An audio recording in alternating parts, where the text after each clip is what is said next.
Hello friends, I hope you all are fine. Welcome back to my channel. इस video में हम section 133 से 147 cover करेंगे और हमारा गारंटी वाला टॉपिक कंप्लीट हो जाएगा। ये वीडियो थोड़ी सी लंबी हो सकती है क्योंकि ये सेक्शंस भी ज्यादा हैं और थोड़ा सा डिटेलिंग भी हो जाएगी। ओके, बिना टाइम वेस्ट करे अब हम स्टार्ट करते हैं। सेक्शन 133।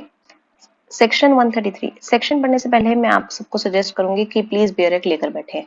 ठीक है।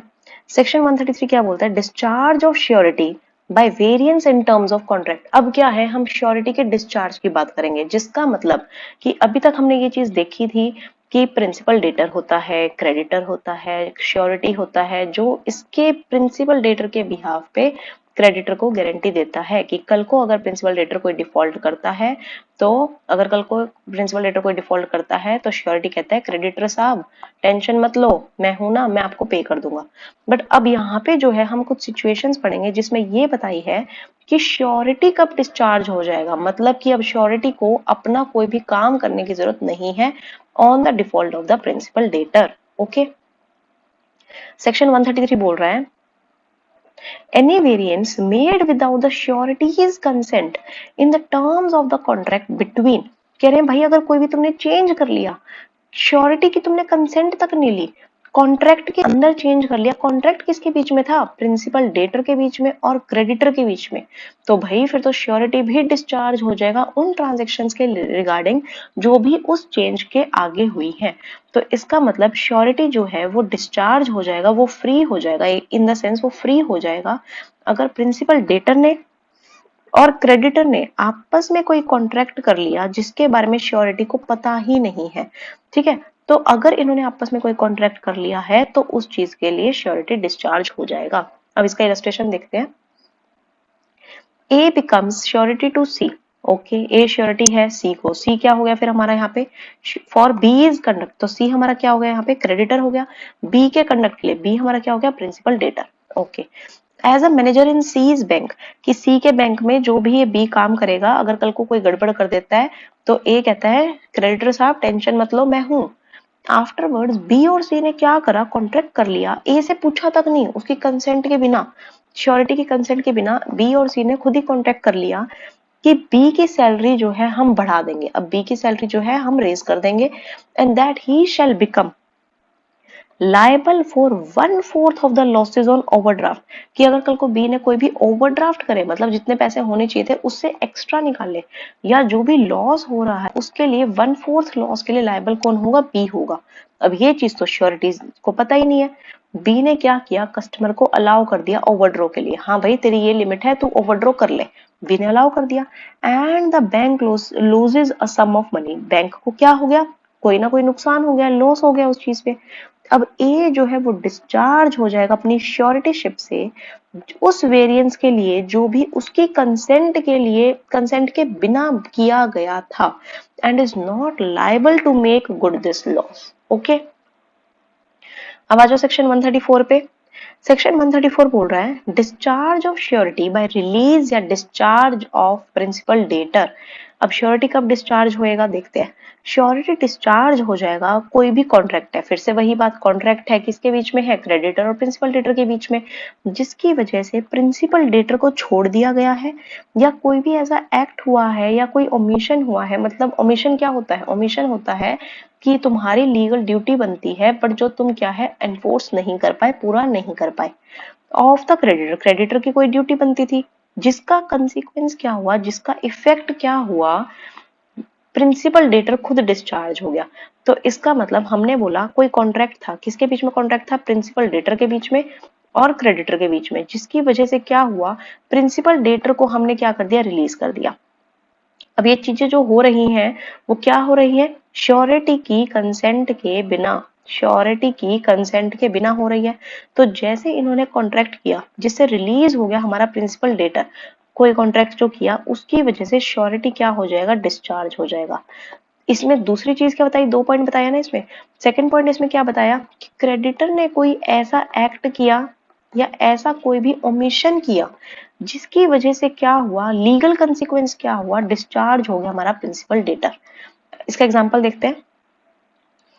ए कॉन्ट्रैक्ट करता है बी के साथ, ए हमारा प्रिंसिपल डेटर है, बी के साथ जो क्रेडिटर है, for a fixed price to build a house for B, कि प्रिंसिपल डेटर कहता है ठीक है जी मैं आपके लिए घर बना दूंगा क्रेडिटर के लिए, within a stipulated time, एक टाइम पीरियड दे दिया, ठीक है मैं घर बना दूंगा।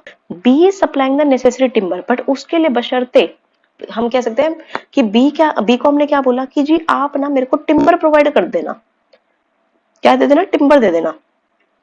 सी गारंटी करता है ए की परफॉर्मेंस ऑफ द कॉन्ट्रैक्ट, सी कौन हो गया, श्योरिटी, कहता है कि जो श्योरिटी है हमारा सी, वो क्या है, क्रेडिटर को कहता है क्रेडिटर साहब आप टेंशन मत लो, जो ए है ना बहुत सही बंदा है, वो आपका घर जो है बनाकर ही रहेगा, बस आप ना उसको टाइम पर टिम्बर दे देना। Okay, B omits to supply the timber, creditor तो भूल गया, अब अगर ये ओमिट कर गया तो इससे क्या होगा, डिस्चार्ज हो जाएगा सी अपने आप उस श्योरिटी शिप से। क्यों, हमने अभी ऊपर पढ़ा, क्या पढ़ा हमने जस्ट अभी, कि कोई भी ऐसा एक्ट या ओमिशन हो जाता है अगर क्रेडिटर के द्वारा, तो वो डिस्चार्ज कर देगा प्रिंसिपल डेटर को, इसका मतलब श्योरिटी शिप खत्म हो जाएगी। ओके, अब आ जाओ सेक्शन 135 पे, फिर से डिस्चार्ज हो रहा है श्योरिटी का, जब creditor compounds with, gives time to or agrees not to sue principal debtor. देखो इसमें तीन चीजें हैं, पहला मैंने बोला क्रेडिटर क्या करता है, कंपाउंड कर लेता है, मतलब कॉम्प्रोमाइज कर लेता है, टाइम दे देता है या एग्री करता है मैं सू नहीं करूंगा, किसको सू नहीं करूंगा, प्रिंसिपल डेटर को, या प्रिंसिपल डेटर को टाइम दे रहा है, या प्रिंसिपल डेटर साथ क्या कर रहा है, कंपाउंड कॉम्प्रोमाइज कर रहा है। तो कोई भी कॉन्ट्रैक्ट है क्रेडिटर और प्रिंसिपल डेटर के बीच में, जिसकी वजह से क्रेडिटर जो है कॉम्प्रोमाइज कर रहा है, टाइम दे रहा है, या बोल रहा है मैं तेरे को प्रॉमिस करता हूं मैं तेरे को सू नहीं करूंगा, किसको, प्रिंसिपल डेटर को, तो फिर वो क्या करेगा, डिस्चार्ज कर देगा श्योरिटी को भी, unless the surety assents to such contract. अगर श्योरिटी को कंसेंट थी तो अलग बात है, वरना अगर श्योरिटी की कंसेंट वगैरह कुछ भी नहीं है, वो श्योरिटी को अपने आप क्या कर देगा, डिस्चार्ज कर देगा। क्यों डिस्चार्ज कर देगा भाई, श्योरिटी को पता भी नहीं था कि तुम दोनों ने आपस में कॉम्प्रोमाइज कर लिया, तो कल को मैं नहीं लायबल हूंगा, कौन बोलेगा ये चीज, श्योरिटी बोल देता है। ठीक है, अब आ जाओ सेक्शन 136 पे, श्योरिटी नॉट डिस्चार्ज। अभी तक हम क्या पढ़ रहे थे, डिस्चार्ज कब होएगा, ये कह रहे नॉट डिस्चार्ज जब एग्रीमेंट जो है थर्ड पर्सन के साथ हुआ है to give time to principal debtor. देखो जी अब क्या बोल रहा है, कॉन्ट्रैक्ट तो हुआ कि मैं जो हूँ प्रिंसिपल डेटर को टाइम दे दूंगा कि तेरे को 5 दिन में परफॉर्म करना था, कोई बात नहीं तू 15 दिन में परफॉर्म कर ले, बट प्रिंसिपल डेटर को मैं टाइम दे दूंगा। ये क्रेडिटर ने प्रिंसिपल डेटर को नहीं बोली बात, किसी थर्ड पर्सन को बोली है। क्या बोल रहा है, जब कॉन्ट्रैक्ट होता है to give time to the principal debtor is made with the creditor, किसी थर्ड पर्सन के साथ, ना कि प्रिंसिपल डेटर के साथ, श्योरिटी डिस्चार्ज नहीं होगा। अरे भाई क्योंकि प्रिंसिपल डेटर तो अभी भी लायबल है, क्योंकि जो क्रेडिटर है वो तो थर्ड पर्सन को बोल रहा है, तो प्रिंसिपल डेटर को तो वैसे भी नहीं बोल रहा, तो श्योरिटी अभी भी श्योरिटी ही माना जाएगा। ओके, इसका एग्जाम्पल पढ़ लेना, इजी है ये भी। फिर आ जाओ सेक्शन 137 पे, 137 क्या बोलता है, देखो सेक्शन 137 बोल रहा है creditors forbearance to sue does not discharge surety. कह रहे हैं mere forbearance on the part of the creditor to sue the principal debtor or to enforce any other remedy does not discharge the surety। मैंने क्या बोला, creditor माफ कर रहा है, माफ कर रहा है या फॉरबियर कर रहा है किस बारे में, कि मैं जो हूँ प्रिंसिपल डेटर को सू नहीं करूंगा, कोई भी उसके अगेंस्ट में मैं एक्शन नहीं लूंगा।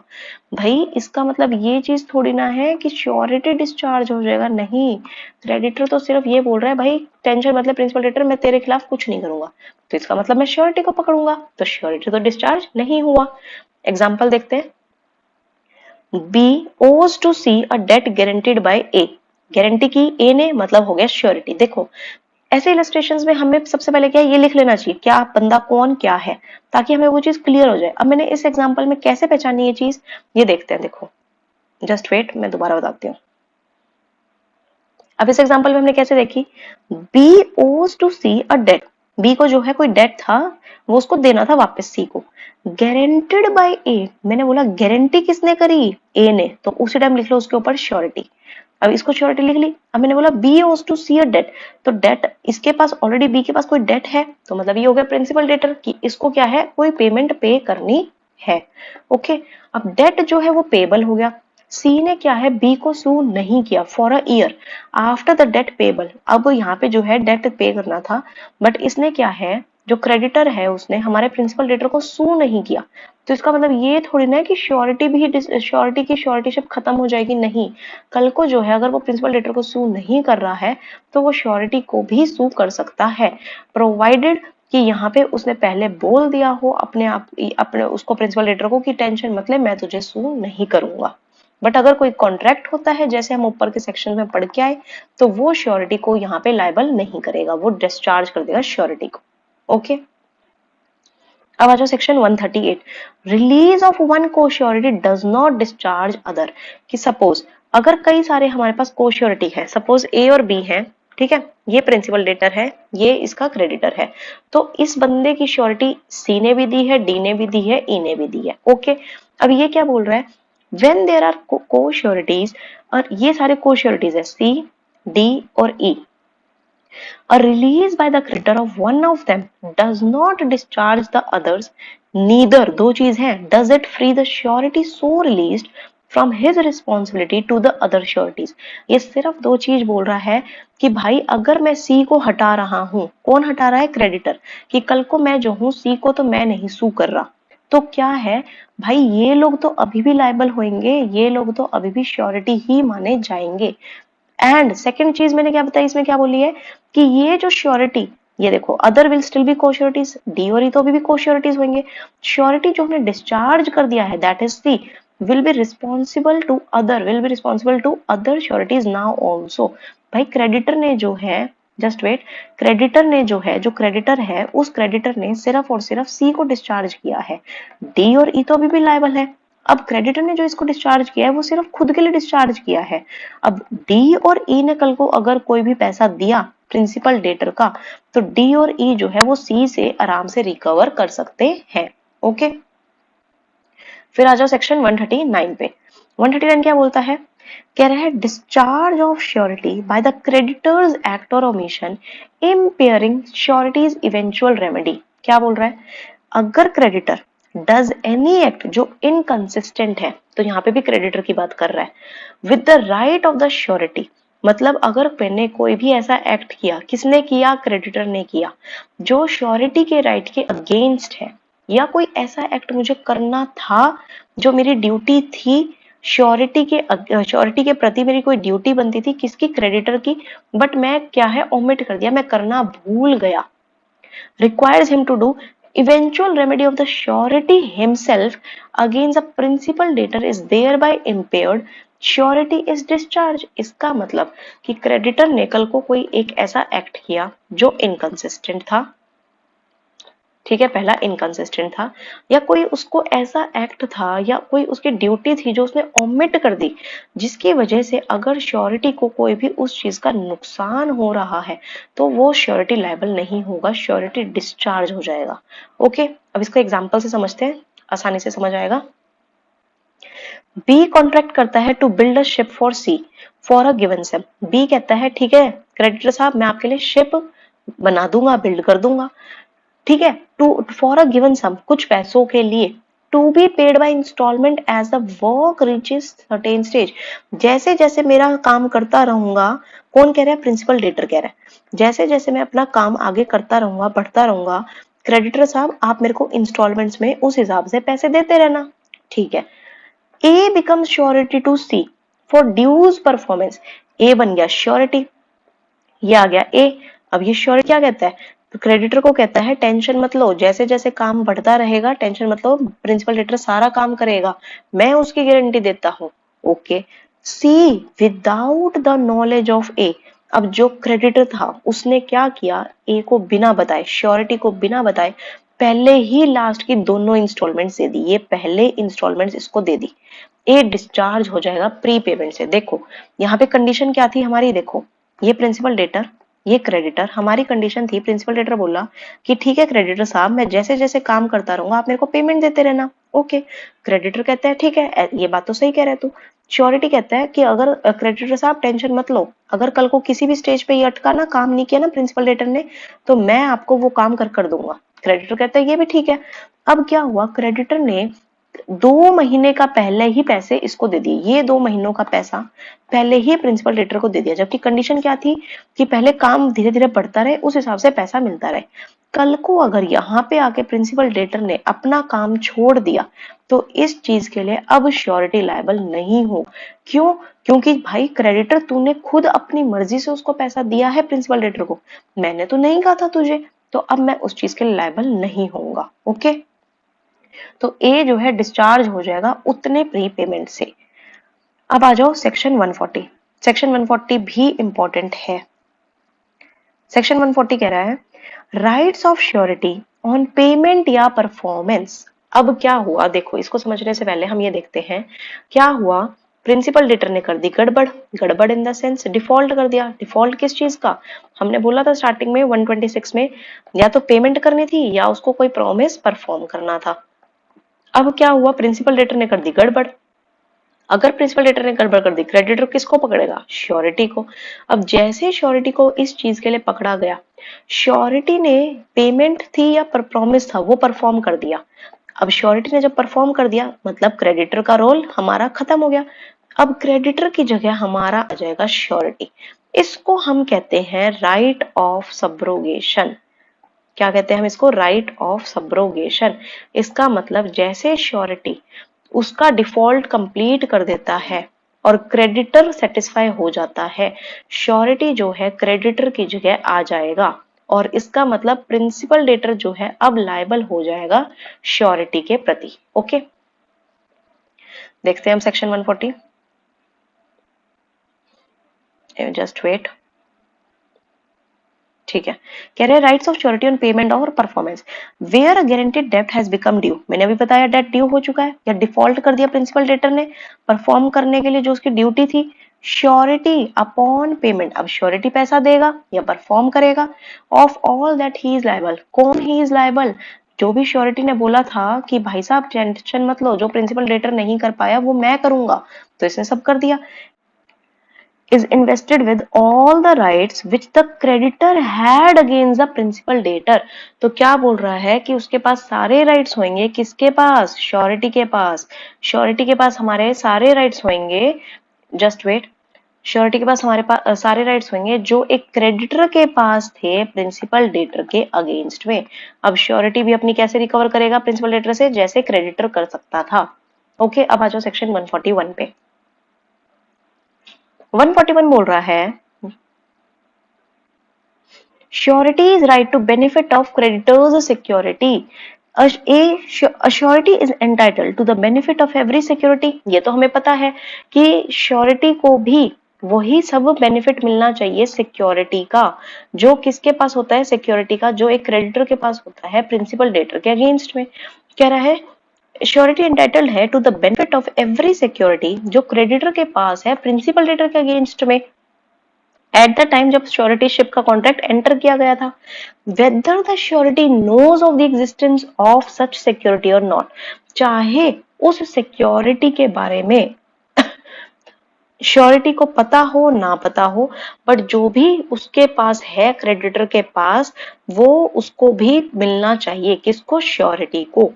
ओके, फिर कह रहे हैं and if the creditor loses or without the consent parts away with such security, अगर क्या हुआ श्योरिटी के कंसेंट के बिना इसने वो सिक्योरिटी, किसने? क्रेडिटर ने गुम कर दिया, अलग कर दी, surety is discharge to the extent of the value of the security.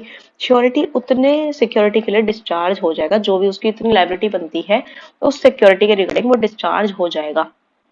हम इसके एग्जाम्पल से समझते हैं। देखो एक बार मैं ये हटा दूं, देखो हम इसके एग्जांपल से समझते हैं। कह रहा है क्रेडिटर ने सी एडवांस करता है बी को जो उसका टेनेंट है, 2000 रुपए देता है ए की गारंटी पे। ठीक है, हमने क्या बोला? क्रेडिटर, हम क्रेडिटर प्रिंसिपल डेटर इस नाम से समझेंगे। क्रेडिटर ने क्या किया? प्रिंसिपल डेटर को 2000 रुपए दे दिए ओके एडवांस में, और ये इसकी गारंटी कौन करता है? श्योरिटी की। श्योरिटी करता है कि कल को अगर प्रिंसिपल डेटर ने नहीं दिए तेरे को 2000, क्रेडिटर साहब टेंशन मत लो मैं दे दूंगा। C has also further security for 2000 रुपए by mortgage of B's furniture। अब क्या हुआ? क्रेडिटर के पास एज अ सिक्योरिटी और क्या था? जो बी का फर्नीचर है, जो प्रिंसिपल डेटर का फर्नीचर था, वो उसके पास मोर्टगेज था कम से कम 2000 रुपए तक का। Okay, C cancels the mortgage. C कौन था हमारा क्रेडिटर, उसने क्या करा, मोर्टगेज को कैंसल कर दिया। बी इंसॉल्वेंट हो गया। अब ये जो हमारा प्रिंसिपल डेटर था वो क्या हो चुका है, इंसॉल्वेंट हो चुका है। एंड सी स्यू करता है ए को, क्रेडिटर गया श्योरिटी को सू कर दिया। ए डिस्चार्ज हो जाएगा from the liability to the amount of the value of the furniture. इसका मतलब क्या है कि भाई जो तेरे को सिक्योरिटी मिली थी वो तूने उस चीज को खुद ही छोड़ी है। कौन कह रहा है, श्योरिटी कह रहा है, उसमें मेरा तो कोई हाथ नहीं है। तो इसका मतलब जो तूने एडवांस मनी 2,000 रुपए दिया था, मैं सिर्फ उसके लिए लायबल हूंगा। जो फर्नीचर वाली चीज मोर्टगेज वाला हुआ था उससे मेरा भी कोई लेना देना नहीं है, क्योंकि वो जो बेनिफिट था वो खुद तूने ही छोड़ा था। ओके, अब आ जाओ सेक्शन 142 पे। 142 143 छोटा सा है, जो कहता है guarantee obtained by miss representation वो इनवैलिड होगी। क्या कह रहा है, अगर तुमने कोई भी गारंटी ली है which has been obtained by means of misrepresentation made by the creditor or with the knowledge and assent concerning a material part of the transaction, वो इनवैलिड है। तो सीधी सी बात है, अगर क्रेडिटर ने अगर कोई भी ट्रांजेक्शन की श्योरिटी से गारंटी ले ली, ठीक है भाई, श्योरिटी से गारंटी ले ली, जो कि उसने गलत फैक्ट्स बताए, मिस रिप्रेजेंटेशन किया, तो वो गारंटी हमारी क्या कहलाएगी, वो गारंटी हमारी इनवैलिड कहलाएगी। ठीक है, अब मेरा एक क्वेश्चन है क्या, कि अगर सपोज कंसेंट हम मिस रिप्रेजेंटेशन से लेते तो क्या होता हमारा यहाँ पे, क्या कंसेंट भी हमारी इनवैलिड होती। आंसर क्या होगा हमारा यहाँ पे, कि अगर हमने कंसेंट मिस रिप्रेजेंटेशन से ले ली, मिस रिप्रेजेंटेशन कहाँ दे रखा है, सेक्शन 8 ऑफ कॉन्ट्रैक्ट एक्ट में ही दे रखा है। हमने बोला कि अगर मिस रिप्रेजेंटेशन से ले ली तो हमारा जो है कॉन्ट्रैक्ट क्या हो जाता है, वॉइडेबल कॉन्ट्रैक्ट। कहाँ लिखा है, अंडर सेक्शन 19। ओके, और यहाँ पे बात क्या कर रखी है, यहाँ पे गारंटी की बात कर रखी है। अगर गारंटी मिस रिप्रेजेंटेशन से तब वो इनवैलिड होगी। Same is the case with 143। Guarantee अगर तुमने कंसीलमेंट कोई फैक्ट छुपाया है, गारंटी क्या होगी, इनवैलिड होगी। ओके, फिर आ जाओ 144।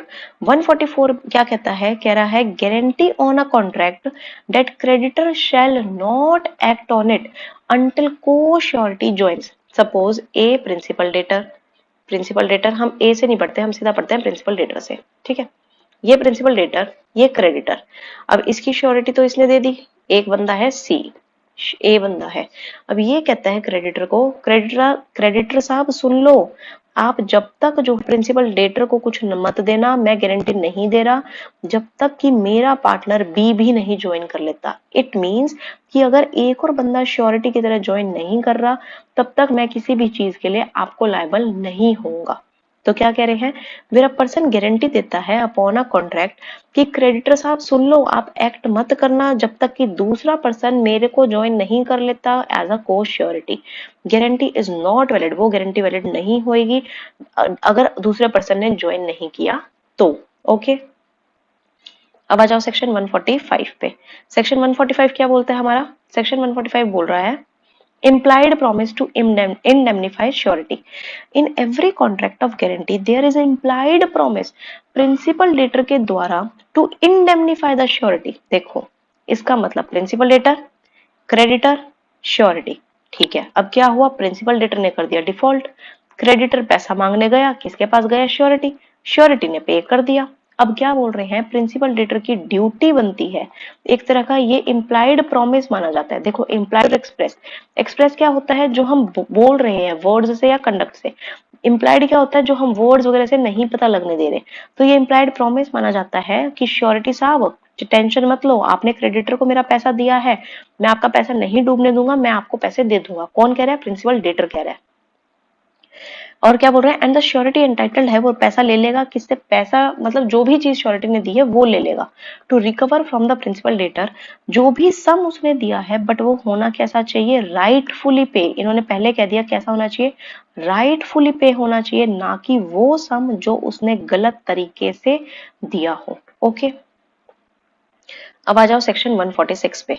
146 क्या बोल रहा है, को surety is liable to contribute equally where two person और मोर पर्सन को श्योरिटीज है। जैसे कि हमने बोला ए बी सी क्या है, को श्योरिटीज है। Okay, for the same debt और ड्यूटी, डेट यहाँ पे सेम है, जबकि 147 में क्या डिफरेंस है, वहां पे डिफरेंट सम्स है।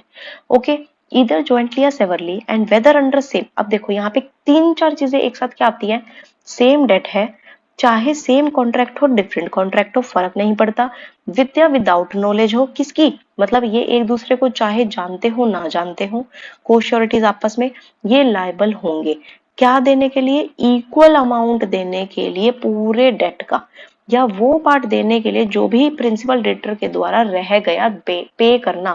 तो अगर 50,000 रुपए थे, 50,000 में से 20,000 रुपए अगर उसने दे दिए प्रिंसिपल डेटर ने, तो बचे हुए 30,000 रुपए ये तीनों देंगे 10-10,000 कर। ओके, जैसे कि इलस्ट्रेशन देखते हैं, ए बी सी को श्योरिटीज है डी के लिए फॉर द सम ऑफ 3,000 रुपए लेंट टू ई। तो डी कौन हो गया हमारा क्रेडिटर, इसने जो है पैसे दिए होंगे ई को 3,000 रुपए। अब श्योरिटी ये बोल रहे हैं कोई बात नहीं क्रेडिटर साहब टेंशन मत लो, अगर उसने आपके 3,000 नहीं दिए हम बैठे हैं ना, हम देंगे आपको। ई ने कर दिया डिफॉल्ट। अब ई ने जैसे डिफॉल्ट किया, चलो भाई करो अपनी जेब खाली, दो अपने अब 1-1 हजार रुपए, ये तीनों 1-1 हजार रुपए देंगे किसको, क्रेडिटर को। ओके, अब बचाओ 147 पे। 147 में क्या बोला है, लाइबिलिटी ऑफ को sureties bound in different sums. अगर को श्योरिटीज के ऊपर डिफरेंट डिफरेंट सम्स की लाइबिलिटी है, इसका मैं एक और एग्जांपल दूंगी जिससे तीनों केसेस समझाऊंगी। अब देखो डिफरेंट सम है बेटा जी, फिर तुम तीनों भी इक्वल दोगे, पर प्रोवाइडेड जो तुम्हारी लिमिट है ऑब्लिगेशंस की वो अलाउ करनी चाहिए। जैसे कि एग्जांपल देखते हैं, ए बी सी श्योरिटीज है डी के लिए, मतलब ये हो गया हमारा क्रेडिटर क्योंकि श्योरिटीज किसके लिए बने हैं, डी के लिए। Enter into 3 several bonds in each in a different penalties, namely A ने बोला कि कल को प्रिंसिपल डेटर ने पैसे नहीं दिए तो मैं 10,000 दूंगा, बी कहता है मैं 20,000 रुपए दूंगा, सी कहता है मैं 40,000 रुपए दूंगा। ये ज्यादा दिलदार होगा या अच्छा दोस्त होगा किसका, प्रिंसिपल डेटर का, तो ये कहता है मैं जो हूं 40,000 रुपए दूंगा। अब क्या हुआ, condition for D is duly accounting to E, D ने कर दिया डिफॉल्ट। ओ ये तो धोखेबाज निकला ये दोस्त तो। अब क्या हुआ, makes default to the extent of 30,000, 30,000 तक का ही नुकसान करा। अब क्या हुआ, ए बी सी तीनों ही 10,000 रुपए इक्वली पे करेंगे। इसका अब मैं एक और इलस्ट्रेशन समझाती हूँ जो 147 का है। देखो ये मेरे खुद के नोट्स में मैंने बना रखा है, तो मैंने इसको भी ऐड ऑन कर दिया है, ये आपको बेनिफिट करेगा। देखो इसमें मैंने क्या एग्जांपल लिया 147 का, जस्ट वेट। को श्योरिटीज की लायबिलिटी मैंने क्या बोली, मैंने बोला ए लायबल होगा 1 लाख का, बी होगा 3 लाख तक के लिए, सी होगा 6 लाख के लिए। अब मैंने क्या किया, मैंने यहाँ पे 3 सिचुएशन बनाई। मैंने बोला लायबिलिटी अगर जो है को श्योरिटीज की अराइज हुई है 3 लाख रुपए, तो यहाँ पे तो तीनों 1-1 लाख रुपए देंगे, 1-1 लाख से ऊपर तो नहीं देंगे ना, क्यों, टोटल लायबिलिटी कितनी है 3 लाख। बट अगर मैंने बोला लायबिलिटी जो है 6 लाख रुपए की है, अगर 6 लाख है तो देखो ए के पास थे 1 लाख रुपए, ठीक है, बी के पास थे 3 लाख रुपए, सी के पास थे 6 लाख रुपए। अब क्या होगा, ए तो अपने पूरे 1 लाख दे देगा, दे दिए भाई। अब बचे कितने, टोटल 6 लाख थे, बच के 5 लाख। अब 5 लाख में से दोनों बाकी बचे हुए 2.5 लाख देंगे, ये भी 2.5 लाख देगा, ये भी 2.5 लाख देगा। ओके, अब थर्ड सिचुएशन आई 9 लाख वाली। मैंने बोला 9 लाख में ए के तो पूरे गए 1 लाख, बी के कितने गए, अब 9 में से 1 गया, यहाँ पे मैथ्स लगेगी बट बहुत इजी, 9 में से 1 गया, बचे 8 लाख। ठीक है भाई, 8 लाख में से ये भी पूरे 3 लाख रुपए दे देगा, इसने भी दे दिए। अब कितने बचे जी, 5 लाख। ठीक है 5 लाख है, इसकी तो 6 लाख की थी, ये बचे हुए सी दे देगा 5 लाख रुपए। ये बोलता है सेक्शन 147। ओके, आगे समझ। ये एक्स्ट्रा एग्जांपल है जिसमें हमें तीनों केसेस के बारे में समझ आ जाएगा। ठीक है, अब अगर आप लोग यहाँ तक आए हो, इसका मतलब आपको मेरी वीडियो कहीं ना कहीं हेल्प कर रही है, समझ आ रही है। ये जो अभी हमने सेक्शंस पढ़े 133 से 147 तक, इनको और क्लियर करने के लिए मैंने खुद के नोट्स को ऐड ऑन किया है। ठीक है, अभी हम उसमें से पढ़ते हैं क्रक्स में, ये आपको बहुत हेल्प करेंगे। ये मेरे खुद के नोट्स हैं, आप भी इसको देखकर बना सकते हो। ठीक है, देखो अभी हमने जो है डिस्चार्ज ऑफ श्योरिटी की बात करी थी, ध्यान से समझना। मैंने बोला अभी हमने डिस्चार्ज ऑफ श्योरिटी की बात करी थी। अब मैंने बोला यहाँ पे 3 तरह से डिस्चार्ज हो सकता है, ये मैं बिल्कुल क्रक्स में बताऊंगी ब्रीफ में क्योंकि हम पढ़ चुके हैं। रिवोकेशन से, क्रेडिटर के कंडक्ट से, by invalidation of contract of guarantee, ये मैंने कॉन्ट्रैक्ट लिख रखा है, by invalidation of contract of guarantee. Okay, अब देखो रिवोकेशन से कैसे हो सकता है, श्योरिटी हमने बोला डिस्चार्ज हो जाएगा, श्योरिटी डिस्चार्ज कैसे होएगा, रिवोकेशन से। रिवोक मतलब अब हम उसको कैंसिल कर रहे हैं, या तो नोटिस से कैंसिल कर सकते हैं। नोटिस भी कैसा है, अगर वो स्पेसिफिक गारंटी है तो वो इररिवोकेबल होता है, क्योंकि अगर एक हम पर्टिकुलर ट्रांजेक्शन के लिए कोई गारंटी दे रहे हैं तो इसको रिवोक नहीं कर सकते हो। अब क्वेश्चन आता है, ठीक है क्या हम कंटिन्यूइंग गारंटी को रिवोक कर सकते हैं? हाँ श्योर कर सकते हो। कहाँ दे रखा है? 130 में, जो हम पहले भी पढ़ चुके हैं। तो कंटिन्यू गारंटी हम कर सकते हैं नोटिस देकर क्रेडिटर को फ्यूचर ट्रांजैक्शंस के रिगार्डिंग। हम कहां पढ़ गए थे? 130 में। ओके, फिर हमने बोला 131 में भी हम रिवोक कर सकते हैं गारंटी को, श्योरिटी को डिस्चार्ज कर सकते हैं। कैसे? जब श्योरिटी की डेथ हो जाएगी, बट सिर्फ और सिर्फ फ्यूचर ट्रांजैक्शंस के रिगार्डिंग ही। ओके, फिर हमने बोला इनवैलिडेशन। हाँ ठीक है, रिवोकेशन हो गया। अब आ जाओ श्योरिटी डिस्चार्ज होएगा अगर कॉन्ट्रैक्ट हमारा इनवैलिडेट हो जाता है। इनवैलिडेट हो जाता है, जस्ट अभी पढ़ा सेक्शन 142 में इनवैलिड हो जाता है, 143 में इनवैलिड हो जाता है अगर कंसीलमेंट है तो, 144 में हो जाता है जब श्योरिटी ने बोला था क्रेडिटर को भाई मैं नहीं ज्वाइन करूंगा जब तक को श्योरिटी नहीं आ जाता। तो यहाँ पे अगर को श्योरिटी नहीं आता तो वो वाला श्योरिटी क्या हो जाता है? डिस्चार्ज हो जाता है। क्यों हो जाता है? क्योंकि उसके को श्योरिटी ने ज्वाइन ही नहीं किया होता। फिर लास्ट है श्योरिटी कब डिस्चार्ज होएगा? क्रेडिटर्स के कंडक्ट की वजह से। अब क्रेडिटर का कंडक्ट देखो, सेक्शन 133 हम पढ़ चुके हैं कि variance in terms of contract, contract हो गया प्रिंसिपल डेटर और क्रेडिटर के बीच में। देखो मैं आपको मेरे नोट से दोबारा क्यों हाईलाइट करके बता रही हूँ, क्योंकि जब मैं नोट्स बना रही हूँ वो मेरे खुद के नोट्स है, इसका मतलब जो मैंने लिखा है वो ज्यादा मैं समझ पाऊंगी ढंग से। तो अगर मैं नोट्स को हाईलाइट करके बता दूंगी ना तो आप लोगों को पता लग जाएगा मैंने क्या लिखा है, ठीक है, जिससे आप खुद के नोट्स तैयार कर सकते हो। फिर अब मैंने बोला 133 पे कॉन्ट्रैक्ट था प्रिंसिपल डेटर और क्रेडिटर के बीच में, और वो भी उसकी कंसेंट के बिना था श्योरिटी की। तो श्योरिटी तो भाई डिस्चार्ज हो जाएगा, जो भी चेंज हुआ है आगे फ्यूचर में उसके रिगार्डिंग डिस्चार्ज हो जाएगा। 134 में हमने बोला रिलीज हो गया, डिस्चार्ज हो गया प्रिंसिपल डेटर, कॉन्ट्रैक्ट हुआ दोबारा प्रिंसिपल डेटर और क्रेडिटर के बीच में, जिसकी वजह से प्रिंसिपल डेटर को हमने क्या कर दिया? रिलीज कर दिया। या कोई ऐसा एक्ट था जो क्रेडिटर को करना था बट वो भूल गया, तो अब क्या हुआ? वो डिस्चार्ज हो जाएगा हमारा श्योरिटी। फिर आ जाता है 141 राइट ऑफ, नहीं ये तो बेनिफिट वाला है, by loss of security. By loss of security by the creditor क्या कह रहा है? देखो श्योरिटी एंटाइटल्ड है टू ऑल द सिक्योरिटीज जो creditor has against principal debtor. अगर क्रेडिटर लूज कर देता है या श्योरिटी की कंसेंट के बिना अलग हो जाता है उन सिक्योरिटी से, तो श्योरिटी तो भाई डिस्चार्ज हो जाएगा उतनी वैल्यू के हिसाब से। ओके, सेक्शन 135 भी पढ़ चुके हैं। डिस्चार्ज ऑफ श्योरिटी, हम श्योरिटी को कब डिस्चार्ज कर रहे हैं? जब क्रेडिटर कंपाउंड कॉम्प्रोमाइज कर लेता है, टाइम दे देता है, प्रॉमिस करता है मैं तो सून नहीं करूंगा प्रिंसिपल डेटर को। ओके, डिस्चार्ज हो गया श्योरिटी।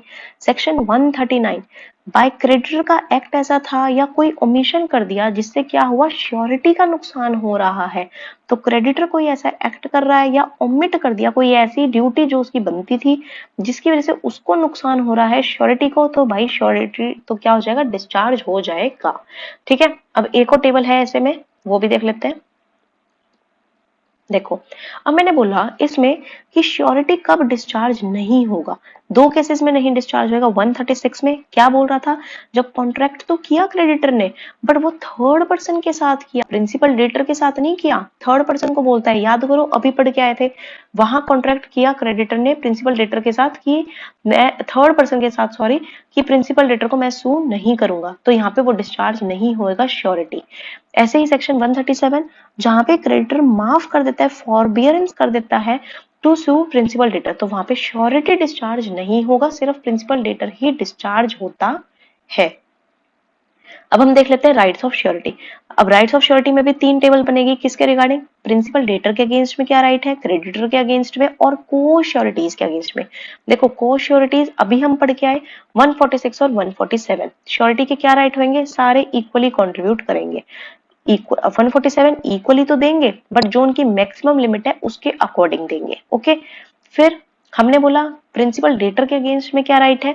अभी हमने पढ़ा था राइट ऑफ सबरोगेशन, जो सेक्शन 140 बोलता है क्या, कि जब गारंटीड डेट था या परफॉर्मेंस जो करनी थी वो ड्यू हो चुकी है, तो प्रिंसिपल डेटर ने परफॉर्म अगर नहीं करी तो श्योरिटी पे कर देता है या परफॉर्म कर देता है, जितना भी प्रिंसिपल डेटर लायबल था उसके हिसाब से जितना श्योरिटी लायबल था देने के लिए प्रिंसिपल डेटर के बिहाफ पे, वो अगर पे कर देता है तो श्योरिटी क्या करेगा, steps into the shoes of creditor.